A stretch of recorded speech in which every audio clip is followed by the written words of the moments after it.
तो ये आपका यूपीपीएससी लेक्चरार का इलेक्ट्रिकल और सिविल और मैकेनिकल का जो एग्ज़ाम होता है 22 दिसंबर 2021 को। ओके, तो ये आपका उस पेपर का हिंदी का आपका है, इसको देख लेते हैं।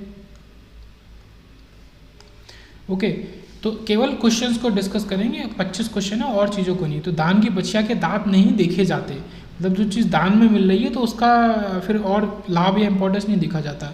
तो यहाँ पे क्या है, लोकोक्ति का सही अर्थ होगा उपकार करते समय पैसे का लोभ उचित नहीं है। तो ये तो दान की बछिया की बात हो रही है, उपकार मतलब हम दे रहे हैं तो हमें मिलने वाली चीज़ की। तो यहाँ पे बी ठीक है, मुफ्त के माल में दोष नहीं देखे जाते। ओके, तो इसका ये ऑप्शन ठीक हो जाएगा। उसके बाद सेकंड क्वेश्चन आपका आता है कि अनवधान, अनवधान का आपका ये अनवधान है, इसका आपका विलोम शब्द क्या है? तो इसका विलोम हो गया सावधानी, मतलब सावधानी और फिर सावधानी ना करना वो अनवधान हो गया। उसके बाद आगे चलते हैं, इसका बी हो गया अनवधान का सावधानी। ये क्वेश्चन पूछे गए थे। निम्नलिखित में से अपादान तत्पुरुष का उदाहरण हमारा बताना है। तो अपादान तत्पुरुष आपका कौन सा था? अपादान, तो अपादान तत्पुरुष वो हो जाता है अपादान कारक अगर की बात करें जिसमें से आ जाता है, से रहित वाला। तो जैसे जिस समास का उत्तर पद प्रधान हो तथा पूर्व पद गौड़ एवं से चिन्ह का लोप हो उसे अपादान तत्पुरुष कहते हैं। जैसे भयभीत मतलब भय से भीत, भय से भीत। अब यहाँ पे हमें बताना था, ये ऑप्शन सी होगा, ठीक है। जैसे वज्राहत लिखा है, ठीक है, वज्र से आहत, तो जहाँ पे बीच में सा आ जाए तो वो आपका सही आंसर हो जाएगा। तो ये क्वेश्चन पूछा था अपादान तत्पुरुष वज्र से आहत, इसके लिए आपको ये तत्पुरुष आने चाहिए अलग अलग। उसके बाद ये तो पूछ हो ही गया था। उसके बाद और आगे चलते हैं, फिर फोर्थ क्वेश्चन में पूछ रहा है कि अनेकार्थक शब्द आराम का इनमें से एक अर्थ है। आराम का एक पर्यायवाची की बात हो रही है, अनेकार्थक शब्द नहीं पर्यायवाची की। तो आराम आप बगीचे के लिए भी यूज़ करते हैं। तो मैंने पर्यायवाची वाला जो पूरा लेक्चर किया, क्वेश्चन किए, उसमें ये आपका आया है, डिस्कशन हुआ है, बार बार ये आया पॉइंट कि आपका ये आराम किसका वो है। तो बाग, उपवन, वाटिका, बगीचा, फुलवारी, सुख, चैन, स्वास्थ्य, चंगापन, विश्राम, शांति, राहत, करार, सुकून, सुविधा, ऐशो आराम, सब आराम के पर्यायवाची हैं। उसके बाद यहाँ पे आता है निम्नलिखित वाक्यों में से एक में सकर्मक क्रिया का आपका प्रयोग हुआ है। तो आपका विद्यार्थी लिखता है, ठीक है। अब ऐसा क्यों है? सकर्मक क्रिया क्या, कौन सी क्रिया होती है जिसमें कि आप क्वेश्चन पूछो तो आपको आंसर मिले, है ना, वो सकर्मक क्रिया होती है। जैसे विद्यार्थी क्या कर रहा है, विद्यार्थी लिख रहा है। ओके, बट ऐसे तो यहाँ पे भी श्याम या फिर इसका बोला जाए कि इसमें कोई कर्म होना चाहिए। मतलब एक हो गया कर्ता जो काम को कर रहा है, जैसे कि विद्यार्थी करता है यहाँ पे, पर कर्म तो दिख ही नहीं रहा है ना। ये क्रिया है, लिखना क्रिया है। ओके, तो ये क्वेश्चन काफ़ी अच्छा था, स्मार्ट क्वेश्चन पूछा था। ऐसा क्यों? क्योंकि यहाँ पे जो ये क्रिया है, सोना, ये चिड़िया उड़ती है, और रोना, ये सारी की सारी आपकी बाय डिफॉल्ट क्या होती है? अकर्मक क्रिया होती है, ठीक है। सोना, रोना, ये सारी की सारी। तो यहाँ पे क्या बच गया? लिखता है। तो विद्यार्थी क्या लिख रहा है? तो विद्यार्थी पता नहीं क्या लिख रहा है, पर लिख रहा है। क्योंकि यहाँ पे आप इसको भी प्रूफ नहीं कर सकते कि सकर्मक है, बट क्योंकि ये अकर्मक है बाय डिफॉल्ट, तो फिर एक जो बचा वही आपका सकर्मक हो गया। ये सब हमने कर ही लिए हैं पूरे लिस्ट के बारे में। उसके बाद ये क्रिया के वे सकर्मक अकर्मक आ गया। ओके, तो इसी में आपका अकर्मक क्रिया में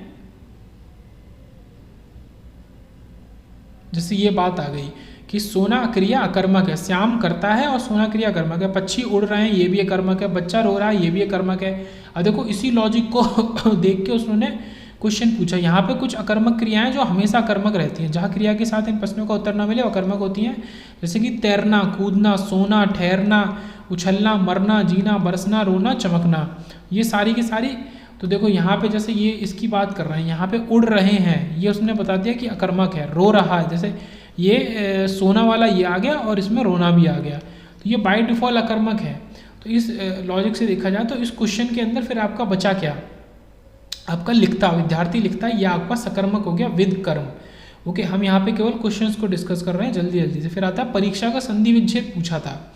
ओके, तो परीक्षा का आपका ये दीर्घ संधि यहाँ पे इस्तेमाल हो रही है। तो संधि का पूरा डिटेल में मैंने वीडियो बनाया है, उसको देख लेंगे। तो संधि विच्छेद की बात हो रही है, तो संधि विच्छेद में इसमें आपका परि और प्लस ईक्षा, ठीक है, छोटी ई की मात्रा प्लस बड़ी ई की मात्रा, वो मिला के आपका बड़ी ई की मात्रा बना देगा। इसको इस तरीके से नहीं लिखेंगे, बड़ी ई की मात्रा सिर्फ ई लगा के लिखेंगे, ये वो तो मात्रा में लग के ऐसा हो जाता है, ठीक है। पर री हो गया, तो ये कब होगा, ये दीर्घ संधि में होता है जिसमें एक जैसे उनको जोड़ा जाता है। परी का ई और ईक्षा का ई का विच्छेद होने से परीक्षा बन जाता है। तो इसमें दोनों मात्रा यूज होनी चाहिए, ठीक है। तो ये पर गलत हो गया, और यहाँ पे पहले छोटी की मात्रा छोटी ई यहाँ पे, तो ये भी गलत हो गया। ये परहा, ये अंतस्था हो गया, ये भी गलत हो गया। इसके बाद पूछा गया है कि ये जो चिन्ह है ये कौन सा चिन्ह है। तो हमने तो इसको त्रुटि पूरक चिन्ह की तरह पढ़ा है। जैसे कुछ भी गलत हो जाता है तो इसको लगा के और ऊपर करेक्ट लिख देते हैं, पर इसको हम हंस पद चिन्ह भी बोलते हैं। तो ओके, इसको हंस पद चिन्ह भी बोलते हैं। ये ए सी होगा। योजक चिन्ह तो आपका ये हो जाता है, ये बीच में जो लगेगा। ओके, ये आपका हंस पद चिन्ह हो गया। ये त्रुटि पूरक चिन्ह है, इसको हंस पद चिन्ह भी बोल देते हैं। बाकी चिन्ह एक बार देखते हुए चलते हैं, ये आपको रिवीजन हो जाएगा। ये आपका पूर्ण विराम है, ये आपका अल्प विराम है, कॉमा ये आपका अर्ध विराम है, फिर ये आपका प्रश्नवाचक या विस्मयादिबोधक, ये आपका अवतरण या उदाहरण चिन्ह जिसके बीच में सेंटेंस को लिखते हैं ये। फिर योजक चिन्ह ये हो गया आपका छोटा डैश, और बड़ा डैश आपका निर्देशक चिन्ह हो गया। फिर अपूर्ण विराम ये कोलन, और ये आपका विवरण कुछ इस तरीके का जिसमें इसके संग आपका ये होता है। उसके बाद ये आपके कोष्ठक चिन्ह होगा, ये तो ईजी है। एक इंपॉर्टेंट चिन्ह है लाघव चिन्ह, जैसे कि आप जब लिखते हैं डॉक्टर या आप ऐसे डॉक्टर लिखते हैं उसके आगे ये लगा देते हैं, तो ये वाला चिन्ह हो गया लाघव चिन्ह। फिर पदलोप चिन्ह हो गया ये कि आपका डॉट डॉट डॉट, या फिर ये जो प्लस और ये यूज़ करते हैं, ये पदलोप चिन्ह है। समांतर सूचक चिन्ह मतलब इक्वलिटी वाला, और ये आपका क्या है त्रुटि पूरक चिन्ह, जो वहाँ पे पूछा था, इसको हंस पद चिन्ह भी बोलते हैं। और आपका क्या है दीर्घ उच्चारण चिन्ह, ये आपका एस है। पुनरुक्ति सूचक चिन्ह ये आपका रेखांकन चिन्ह, ये तो करीब जो डैश और हमने ऊपर पढ़ा था उसी की तरह ही हो गया। ओके, तो ये सारे चिन्ह लगभग यहाँ पे निकल गए। और आगे चलते हैं, ये सारे यहाँ पे डिटेल में, ये पूरा जो देखा है उसमें डिटेल में पढ़ा है इनको। अब यहाँ पे युद्ध करने की इच्छा रखने वाला इस वाक्यांशों के लिए एक उपयुक्त शब्द पूछा है, एक सिंगल। तो मुमूर्षा मरने की इच्छा करने वाला हो गया, ठीक है। मुमूर्षा शब्द जो है ये जो मरने की इच्छा रखता है उसके लिए है ये शब्द, मुमूर्षा मरने की इच्छा। और मुमुक्षु मतलब मुक्ति या मोक्ष पाने का इच्छुक, मुमुक्षु, ठीक है। यहाँ पे मोक्ष शब्द आ गया। ओके, ये मुमूर्षा में मरने वाला आ गया। और तीसरा आपका युयुत्सु शब्द है, युयुत्सु जो ये शब्द ये, ओके, इसका मतलब है युद्ध करने की इच्छा रखने वाला, ये हो गया। उत्साही तो एक नॉर्मल शब्द है कि जिसके उत्साह हो। मुमुक्षु यहाँ पे आया जिसको मोक्ष की इच्छा हो, मोक्ष पाने की। ये आपके पूरे हो गए वाक्यांशों के लिए एक शब्द, बहुत सारे, ये भी पूरे डिटेल में देखे हैं। उसके बाद आगे चलते हैं, फिर आता है कि निम्नलिखित में से शुद्ध वर्तनी का शब्द आपको बताना है कि जो शुद्ध है। ओके, तो एक शुद्ध है, तो हिरण्यकश्यपु ये बहुत इंपॉर्टेंट वर्ड है, बहुत ज़्यादा। ये काफ़ी बार एग्जाम्स में पास में भी पूछा जा चुका है। यहाँ इसकी पहचान क्या है, इसमें शिपु होना चाहिए, शा पे आपका मात्रा लगती है, हिरण्यकशिपु। ओके, तो ये गलत हो गया। संग्रहित में आपका ये होना चाहिए, संग्रहित। ओके, ये वाला ग्रहित होता है, तो ये गलत हो गया आपका। उसके बाद आपका यहाँ पे सही क्या है, अंतर्धान। ये अंतर त के बाद जो मात्रा आती है तो फिर वो अगले वाले उस पर जुड़ जाती है, तो ये अंत, इसको कैसे पढ़ेंगे, अंतर्धान। ओके, अंतर्धान, तो ये अंतर्धान, ये आपका ठीक है। और फिर आपका गलत क्या है, अपन होती, ये आपका गलत हो गया। अंतर्धान किसी के सामने एकाएक कुछ क्षणों के लिए उपस्थित होना और तुरंत ही अंतर्धान या अदृश्य हो जाना, तो ये तो वर्ड हम सुनते ही आ रहे हैं। ओके, अंतर्धानी है, ठीक है, बाकी ये गलत है। तो यहाँ पे एक सही था, शुद्ध वर्तनी का एक शब्द बताना था। फिर यहाँ पे आता है अंतस्थ व्यंजन आपका। ओके, तो ये व्यंजन की बात हो रही है, अंतस्थ व्यंजन की, तो ये पूरा एक ग्रुप होता है, या र ल व, ये वाले व्यंजन आपके अंतस्थ व्यंजन होते हैं सारे के सारे। तो व्यंजन, ये व्यंजन की बात आ गई। इसमें ये देखो अंतस्थ व्यंजन या र ल व, बाकी तो वर्ग के नाम पे होते हैं कि पा वर्ग, ता वर्ग, टा वर्ग, चा वर्ग, का वर्ग, ये हो गए। और इसमें एक और अलग से आ जाते हैं, जैसे उन्होंने ये पूछा अंतस्थ है, तो वो डायरेक्ट ये भी पूछ सकता है संयुक्त व्यंजन, जिसमें छ, त्र, ज्ञा, श्रा, मतलब उनको देख के लगता है कि कुछ अलग अलग वर्डों को जोड़ के बनाया है। जैसे ये छ है, त्र है, त्र में त, र, त्र, ठीक है। उसके बाद ये ऊष्म व्यंजन इंपॉर्टेंट है, ठीक है, शलजम वाला सा, षटकोण वाला सा वाला, ये सारे ऊष्म व्यंजन होते हैं। तो ये अलग अलग कैटेगरीज इनकी देखो, 3 कैटेगरीज अलग हैं, संयुक्त, अंतस्थ और ऊष्म व्यंजन, ये अंतस्थ या रा लावा, ये आपका एग्जाम में सीधे 1-3 नंबर के लिए पूछा था। बाकी ये वाला चार्ट भी पूरा डिटेल में बात करी है, और वर्णमाला में कुल 35 व्यंजन होते हैं। ओके, ये भी देख लेंगे। उसके बाद नेक्स्ट क्वेश्चन आता है कि इनमें से किस वाक्य में अच्छा शब्द का विशेषण के रूप में प्रयुक्त हुआ है, मतलब अच्छा शब्द पर एज अ विशेषण प्रयुक्त हुआ है, वो आपको बताना है। तो यहाँ पे आपने अच्छा किया जो वहाँ नहीं गए, तो यहाँ पे कोई अच्छा विशेषण नहीं है। ओके, अच्छा तुम अब घर आओ, ये भी विशेषण नहीं है ऑर्डर की तरह। अच्छा है वह आज नहीं आया, ये भी अच्छा है, वो विशेषण के रूप में नहीं पूछ रहा।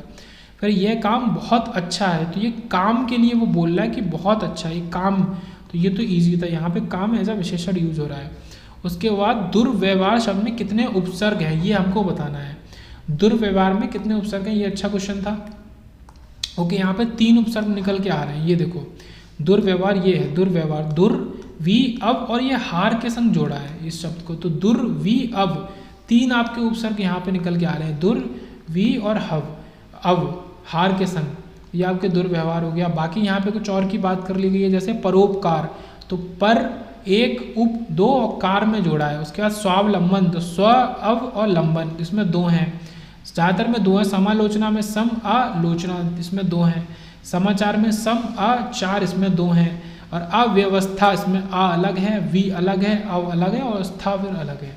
तो अव्यवस्था में 3 उपसर्ग हैं, दुर्व्यवहार में 3 है, बाकी परोपकार, स्वावलंबन, समालोचना, समाचार, इसमें 2-2 हैं। उसके बाद आगे बढ़ते हैं। इनमें से तद्भव तत्सम शब्द का एक युग्म अशुद्ध है, एक ग्रुप जो है वो आपका अशुद्ध है, मतलब 3 यहाँ पे करेक्ट है। ओके, तो यहाँ पे जैसे ओस और अवश्याय, ये आपका करेक्ट है। ओस आपका तद्भव है, अवश्याय आपका इसको संस्कृत में बोला जाता है, तत्सम मतलब संस्कृत का वर्ड। और उसके बाद आपका काढ़ा और क्वाथ, तो काढ़ा क्वाथ भी ठीक है, क्वाथ आपका संस्कृत से हिंदी में काढ़ा बन जाता है। फिर उपटन आपका हिंदी, और उद्वर्तन ये आपका संस्कृत का वर्ड हो गया। अब आपका डी जो आता है ये आपका यहाँ पे राइट ऑप्शन है, मतलब कि ये गलत ऑप्शन है।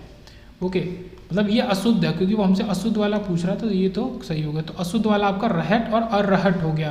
तो ये रहट तो ठीक है, ये अर्घट होता है आपका संस्कृत में, ये आपका अर्घट होता है संस्कृत में। इस तरीके से ये हमारा गलत था एक। तो इसको जब एग्जाम में करेंगे, देखो कुछ तो आपको समझ में आने चाहिए कि हाँ चलो ये ठीक है, बट सारे के सारे ज़रूरी नहीं है कि वो एकदम समझ में आए। तो वही बात है कि कुछ क्वेश्चन छोड़ने वाले होते हैं, कुछ करने वाले और कुछ तुक्के मारने वाले। फिर यहाँ पे आता है कि एक इसमें से एक वाक्य में अपादान कारक आपका नहीं है, तो अपादान कारक आपका नहीं है वो कौन सा है। देखो अपादान कारक की बात ऊपर भी हुई थी, मतलब जहाँ पे से आता है और वहाँ पे एक मतलब सेपरेशन वाला भाव आता है कि चीज़ें अलग हो रही हैं। जैसे कि देखो उसके हाथ से कलम गिर गई, यहाँ पे से आ गया और हाथ से कलम गिर गई, मतलब दूर हो गई, सेपरेट हो गई। पतझड़ में पीपल के पेड़ों से फिर से आ गया, पेड़ों से पत्ते झड़ने लगे, पत्ते अलग हो गए। और नूतन को गंदगी से बहुत घृणा है, मतलब गंदगी से घृणा मतलब दूर दूर तक, मतलब उसे गंदगी नहीं पसंद है। तो ये ठीक है, ये आपका यहाँ पे अपादान कारक की तरह यूज नहीं हो रहा, यहाँ पे आपका करड़ की तरह हो रहा है। कर्ता ने कर्म को करड़ से, तो ये आपका करड़ यहाँ पे आपका कारक है। कलम से लिखता है, यहाँ पे लिखना और कलम की मदद से लिख रहा है, उसको अलग वाला कोई सेंस नहीं है, तो ये आपका करड़ कारक है। तो 14 था, मतलब कुल मिला के आप देखेंगे जैसे 14 क्वेश्चन आए थे, उसमें करीब 10+ क्वेश्चन आप कर ही सकते हैं अगर आपने पूरा हिंदी सही से पढ़ा है तो। उसके बाद और आगे आते हैं, ये पूरे ये सब भी डिटेल में हमने पढ़े ही हैं। निम्नलिखित में से गुफा का पर्यायवाची शब्द आपका नहीं है। देखो गुहा होता है, गह्वर होता है, ये सारे हमने पढ़े हैं जब हमने पर्यायवाची पढ़ा था। तो कंदरा होता है, गुहा, विवर, खो, ये सारे होते हैं। तो इसमें क्या हो गया, विजन भी आपका दरी भी होता है। ओके, तो यहाँ पे बचा क्या, विजन। विजन आपका गुफा का पर्यायवाची आपका नहीं होता है। तो इसमें जैसे यहाँ तो दरी और इसकी बात नहीं करी गई है, बट उन्होंने दिया है। तो गह्वर तो गुहा तो हमने पढ़ा है। ओके, विहर है, खो है, ये सारे हैं। विजन मतलब निर्जन वन, ठीक है। विजन का कुछ ऑलरेडी अलग मतलब है, जब उसका अलग मतलब हो गया तो इसका ये मतलब समझो कि दरी आपका गुफा का ही पर्यायवाची एक है। तो विजन मतलब सूनापन या फिर आपका निर्जन वन। फिर यहाँ पे बात है कि अंडे का शहजादा, इस मुहावरे का अर्थ है कि अंडे का शहजादा आपका मुहावरे का अर्थ बताना है। ओके, तो यहाँ पे क्या अनुभवहीन व्यक्ति के लिए बोल रहा है, बहुत चालाक व्यक्ति नहीं। अंडे का शहजादा मतलब अंडे का राजकुमार, तो मतलब अंडा से रिलेटेड हो गया कि वो अभी मतलब एक स्टार्टिंग स्टेज में है, जैसे किसी की लाइफ अभी शुरू हुई है, तो वो बहुत ज़्यादा चतुर तो हो नहीं जाएगा। अनुभवी व्यक्ति भी नहीं, उसका उल्टा होगा, ठीक है। अब यहाँ पे दो आते हैं, देखो ये तो बिल्कुल नहीं होंगे, आपका ये हो सकता है या ये हो सकता है, अनुभवहीन भी हो सकता है और महामूर्ख। बट अंडे का शहजादा, देखो उसने शहजादा बोला, शहजादा का मतलब ये थोड़ी है कि वो महामूर्ख होगा, ये तो पॉजिटिव वर्ड है, तो इसलिए अनुभवहीन होना, अनुभवहीन होना कोई गलत बात नहीं है, ठीक है। कल को चल के आप अनुभव ले लो, लेकिन मूर्ख होना मतलब हाँ वो गलत है, तो यहाँ पे इसलिए ये सी हो गया। उसके बाद यहाँ पे आता है कपीश और कपीश शब्द युग्म का इनमें से सही अर्थ आपको बताना है। तो यहाँ पे कपीश जो अर्थ है उसका आपका मतलब हो जाता है आपका हनुमान जी या सुग्रीव के लिए आप यूज़ कर लेते हैं, ओके। तो जैसे यहाँ पे ये आपका हनुमान भी ठीक है और सुग्रीव भी ठीक हो गया, बाकी वानर नहीं और खजाना भी नहीं। फिर आपका ये जो कपिश शब्द है, ये शब्द इंपॉर्टेंट है, ये जो कपिश शब्द है इसका क्या मतलब है, इसका अर्थ मटमैला होता है, तो फिर यहाँ पे जलता हुआ गलत हो जाएगा, तो आपका ऑप्शन ठीक हो सही हो जाएगा मटमैला। और फिर ये दोनों के लिए यूज होता है कपीश शब्द, तो ये आपका ठीक है सुग्रीव ठीक हो जाएगा, तो मटमैला और सुग्रीव। उसके बाद और आगे चलते हैं 18 में क्या आ रहा है कि विलोम शब्दों की दृष्टि से इनमें से एक युग्म अशुद्ध है, एक युग्म अशुद्ध है मतलब बाकी ठीक है। तो आपका आतप का निरातप होता है, ठीक है, आतप निरातप, निरातप या छाया, ओके ये ठीक है। उदय का अस्त होता है, ये तो एब्सोल्युटली करेक्ट है, उदय और अस्त, सूरज उदय हुआ सूरज अस्त हो गया। उसके बाद आपका कुटिल और जटिल, तो कुटिल बुरा और जटिल भी मतलब मुश्किल वाली बात में आ जाता है, तो कुटिल या फिर जटिल का अपोजिट आपका ये अकुटिल होना चाहिए या सरल होना चाहिए, जटिल नहीं होना चाहिए। सरल और जटिल अपने आप में विलोम है, तो कुटिल का जटिल आपका नहीं होगा, तो यहाँ पे गलती है, ठीक है, यहाँ पे गलती है। और गहरा और छिछला, ओके, गहरा और छिछला कम गहरा, तो ये भी एब्सोल्युटली करेक्ट हो गया। तो अब अगर आपका कन्फ्यूजन होगा तो किस में होगा, ए और सी में, ठीक है, आतप निरातप। पर देखते ही समझ में आ रहा है कि कुटिल और जटिल में आपका यही वाला गलत होगा, जो उसने पूछा कि कौन सा पेयर आपका गलत है। उसके बाद और आगे बढ़ते हैं, निम्नलिखित में से एक शुद्ध वाक्य, एक वाक्य आपका शुद्ध है, तो आज वर्षा होने की संभावना की जा रही है, यह आपका ठीक है। उसके बाद जैसे तुम्हारे सब काम गलत होते हैं, तो देखो यहाँ पे सेंस भी बनना है कि यहाँ पे आप सब नहीं, आप यहाँ पे यूज करोगे तुम्हारे सारे काम गलत होते हैं, ओके, सब वर्ड को आप यूज नहीं करना चाहोगे। मैं अपनी स्वेच्छा से आया हूँ, जब आपने अपनी शब्द यूज कर लिया तो आप फिर स्वेच्छा यूज नहीं करोगे, तो ये सब इस वजह से गलत है। आपके साथ उचित न्याय किया जाएगा, तो न्याय उचित ही होता है ना, न्याय शब्द अपने आप में जब आप यूज कर रहे हैं उसका मतलब उचित ही होता है। तो ये जो शुद्ध वाक्य वाले क्वेश्चन आते हैं, हमने पहले भी जब प्रैक्टिस में देखा है कि इसमें ये गड़बड़ी होती है कि दो शब्द एक साथ यूज करते हैं और दोनों एक दूसरे के मिलते जुलते होते हैं, दोनों को एक साथ यूज करने की जरूरत नहीं है। अगर आप नहीं भी यूज करेंगे तो भी आपका काम चल जाएगा, तो इस वजह से आपका केवल ये वाला सही हो गया। उसके बाद तत्सम शब्दों की दृष्टि से एक युग्म अशुद्ध है, तो ये तत्सम शब्दों की दृष्टि की बात कर रहा है कि एक युग्म आपका अशुद्ध है, गलत है। तो आपका अंग रक्षक और इसका आपका अक्षोट, ठीक है, तो ये दोनों ही तत्सम आपका है, ओके। तो मतलब यहाँ पे तत्सम शब्दों की दृष्टि से दोनों ही आपके तत्सम की बात हो रही है। ये अखरोट के लिए होता है अक्षोट, अंग रक्षक। फिर जैसे ग्रंथि और गरगर दोनों ही आपका तत्सम, ठीक है, तत्सम मतलब संस्कृत वाले शब्द है, दोनों के दोनों। ऐसे ही आपका और क्या है यहाँ पे, और आपका एकादश और गोपाल, तो ये भी आपके तत्सम है। अब यहाँ पे तत्सम तद्भव में देखा जाए तो अमृत का अमीय होता है तद्भव और आर्द्रक का आपका अदरक होता है। तो इसको देखते हुए ये चीज़ समझ में आ रही है कि ये तो आर्द्रक तो ठीक है, बट ये जो शब्द है अमीय, ठीक है, अमीय, तो ये शब्द आपका हिंदी मतलब तद्भव का मेरा मतलब मैं उसको शॉर्ट में हिंदी बोलता हूँ कि हिंदी का शब्द है, वो संस्कृत का शब्द है। देशज शब्द मतलब नॉर्मल यहाँ की भाषा में बोले जाते हैं, विदेश है दूसरे देश की, तो यहाँ पे ये जो शब्द है अमीय, इसकी वजह से ये आपका एक हिंदी का तद्भव शब्द बन गया, तो ये आपका अशुद्ध हो गया पेयर। उसके बाद यहाँ पे आता है कि शहर और शहर के बीच में एक शब्द का इनमें से सही अर्थ है। सही अर्थ क्या बता रहा है, तो आपका शहर जो होता है वो नगर होता है, ठीक है, ये तो सभी को पता है।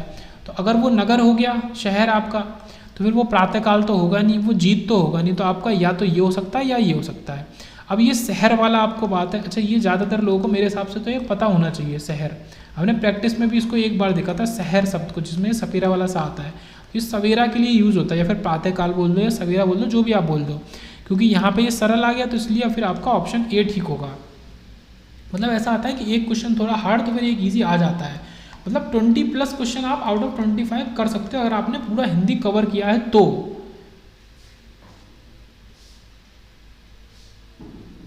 उसके बाद 22 आता है कि किसी के पास रखी हुई दूसरे की वस्तु, इस वाक्यांश के लिए इनमें से एक सही शब्द नहीं है।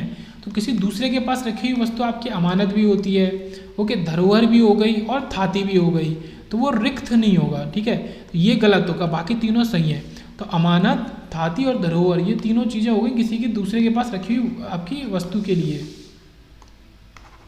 ओके, वह धन्य संपत्ति जो किसी विश्वस्त व्यक्ति के पास कुछ समय तक सुरक्षित रखने के लिए रखी जाए। रिक्त का मतलब होता है उत्तराधिकार या वरासत या विरासत में मिला हुआ धन या संपत्ति। तो दोनों में ये आपका डिफरेंस है, ठीक है। ये विरासत में मिला हुई बात हो गई, और अमानत हमने किसी को दी है, उससे वापस भी लेंगे कल को।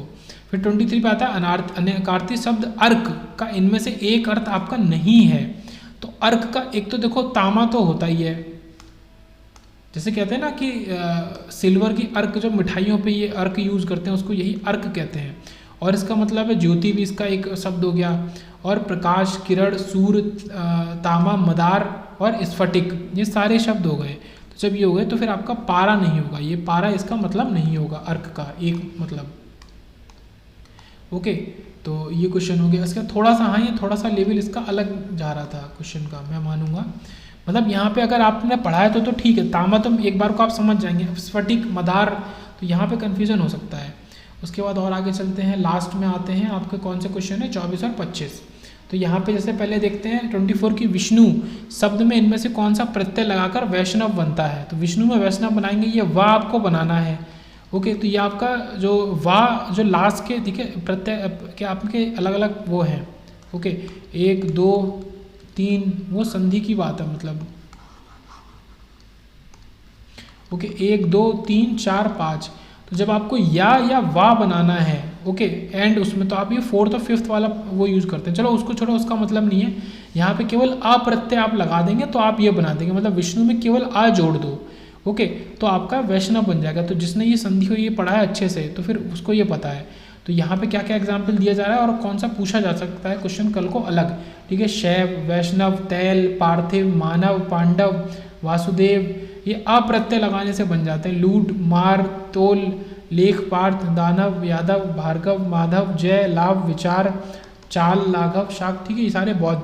तो यहाँ पे शैव, वैष्णव, तैल, ये आपके इंपॉर्टेंट है। तो यहाँ पे इन्होंने विष्णु से वैष्णव बनाने का पूछा था। लास्ट क्वेश्चन आता है कि इनमें से आकाश का पर्यायवाची शब्द है। तो आकाश का पर्यायवाची आपका हो गया पुष्कर। ओके, तो यहाँ पे अपरमित तो नहीं होगा, प्रपंच नहीं है, अवलंब नहीं है, बिल्कुल अलग शब्द है। पुष्कर शब्द आपका केवल है जो आकाश का पर्यायवाची है। तो इसके और क्या है, अंबर, अनंत, अंतरिक्ष, अब्र, आसमान, गगन, दिव, नभ, पुष्कर। देखो पुष्कर, व्योम भी है, विष्णुपद, सारंग, फलक, धौ, तारापात, शून्य, अधर, अर्श, ऊर्ध्वलोक, गगन मंडल, छायापथ, तारापथ, द्व्युलोक, नवमंडल, फलक। ओके, जैसे पुष्कर, व्योम, ये सब कुछ इंपॉर्टेंट है, नव। तो यहाँ पे आपके 25 क्वेश्चन हिंदी के आपके पूरे होते हैं, जो कि आपके 22 दिसंबर 2021 में पूछे थे। ओके, पॉलिटेक्निक लेक्चरर के कुछ पेपर में।